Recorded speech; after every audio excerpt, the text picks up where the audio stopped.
Bonjour à tous, c'est le Joe commentateur, Snake Buzz Dash sur cette chaîne pour l'instant. J'attends mon camarade.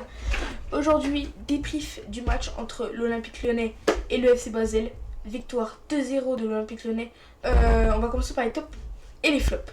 En top, pour l'Olympique Lyonnais, je mettrai top 1, Malik Fofana, qui fait un match de niveau excellent. Il a excellé pendant ce match. Je mettrai son camarade Tolisso, qui marque. Et je mettrai aussi Afonso Moreira, qui a fait une super bonne fin de match et qui vient délivrer l'Olympique Lyonnais en fin de match.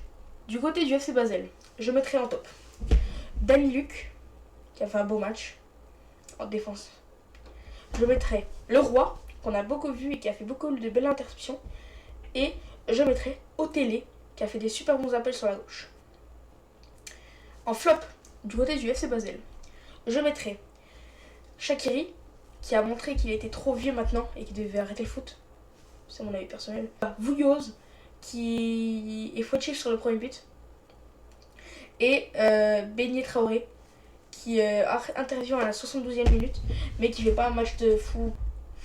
En flop, du côté de l'Olympique Lyonnais, je mettrai Satriano, qui en tant que buteur n'a pas marqué un seul but aujourd'hui et qui n'a pas été décisif du tout. Je mettrai Mathis de Caravallo, qui pour moi n'a pas été très bon sur ce milieu défensif. Et Malcolm Nice, qu'on n'a vraiment pas beaucoup vu. Je trouve qu'il a été trop faible défensivement. Il a apporté offensivement, mais trop faible défensivement. Maintenant, parlons du match. Je trouve que dans l'ensemble, l'Olympique Lyonnais a fait un bon match. Ce qui n'arrive pas depuis assez longtemps quand même, parce que l'Olympique Lyonnais n'est pas au top de ses performances.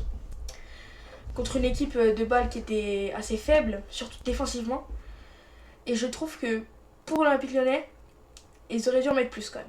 Même si 2-0 est une victoire suffisante. Et qui permet à l'Olympique Lyonnais de confirmer au niveau du classement. Ils sont 3e avec 9 points. Donc ils ont fait 3 victoires sur leur... Ils ont juste à confirmer. Et normalement, à partir du prochain match, s'ils gagnent, ils seront presque surqualifiés. Au niveau du FC Basel, encore une défaite. Ça fait 2 défaites d'affilée pour le FC Basel. Ils ont que 3 points, un goal à average négatif et sont 24e à la dernière place de qualification. Basel pour moi ne se qualifiera pas dans cette compétition ou échouera en barrage, mais ça va être confirmé derrière en espérant qu'ils fassent une bonne fin de compétition. Maintenant parlons des autres matchs. Tout d'abord, l'AEK Athènes contre Aberdeen FC qui a réussi à s'imposer 6-0. 6-0. C'est énorme. C'est-à-dire que au goal average, ils prennent un +6, ce qui est essentiel dans le classement, sachant que l'AEK Athènes est à la 12e place, donc n'est pas automatiquement qualifié en 8e. Avec 3 points, c'est leur première victoire sur ces matchs. Ils sont à +4 de goal average, donc ça les fait remonter pas mal, sachant qu'à la base, ils étaient à -2. Et Aberdeen, qui pour moi est impossible qu'ils se qualifient, sont 36e, dernière place du classement, et sont à -7 de goal average. Donc pour moi, Aberdeen, c'est fini. Ils peuvent dire adieu à l'Europa League. Troisième match de 18h45, Shakhtar Donetsk contre Legia Varsovie. Shakhtar Donetsk est un club que je suis, que j'adore, et franchement, je suis déçu, mais très très déçu. On connaît Shakhtar Donetsk pour ses incroyables performances, notamment contre Rennes. Il y a 2 saisons qui ont réussi à renverser le match. Shakhtar Donetsk est un club où aller jouer est très compliqué car c'est vraiment un club piège, surtout chez eux. Ils étaient à domicile contre le Legia Varsovie, qui est un club polonais. Pour moi, le Shakhtar Donetsk a fait un très très mauvais match et méritait plus que ce qu'ils ont fait. Et j'espère qu'ils pourront remonter dans ce classement parce qu'actuellement c'est pas fameux, sachant que Shakhtar Donetsk est 17e, suivi de Legia Varsovie qui sont 18e. Donc il faut gagner au prochain match pour le Shakhtar Donetsk pour espérer se qualifier automatiquement en Europa League. Maintenant, Strasbourg contre le Jagiellona. C'est un match avec beaucoup de cartons jaunes. Donc du côté de Strasbourg, on peut en compter 3. Et du côté de Girona, on peut en compter 4. Donc c'est un match qui a été très bouché. Strasbourg fait un match assez bon dans l'ensemble, même si ce résultat n'est pas ce qu'on attendait de Strasbourg, sachant qu'ils excellent en ce moment. On espère que Strasbourg pourra remonter, sachant qu'actuellement, ils sont 9e de Conference League. Ils doivent absolument s'imposer au prochain match pour espérer atteindre les qualifications directes. Girona font un bon résultat à Strasbourg. Ils sont ex-aequo à Strasbourg en nombre de points. Une victoire, un match nul.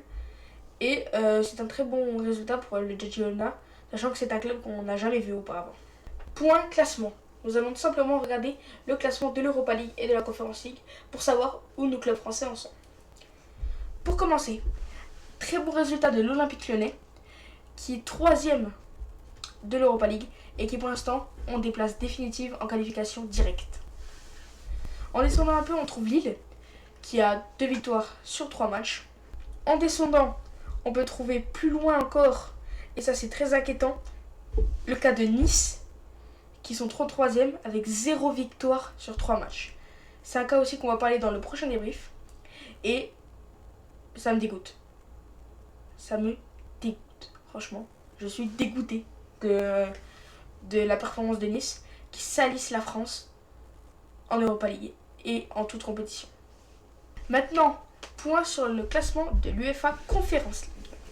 Alors, il y a un seul club français en Conference League, Strasbourg, qui sont 9e avec 4 points, une victoire, un match nul. C'est un résultat qui est bon pour un club comme Strasbourg, mais au vu des performances en Ligue 1 de Strasbourg, on s'attendait quand même à meilleur. Mais après, il faut voir comment est-ce qu'ils confirment sur la suite de cette saison d'Europa League. Merci à tous d'avoir regardé ce débrief. C'était le duo commentateur et on se retrouvera pour le prochain live qui se déroulera samedi pour le multiplex et le match de l'Olympique de Marseille. Merci à tous, c'était le duo commentateur.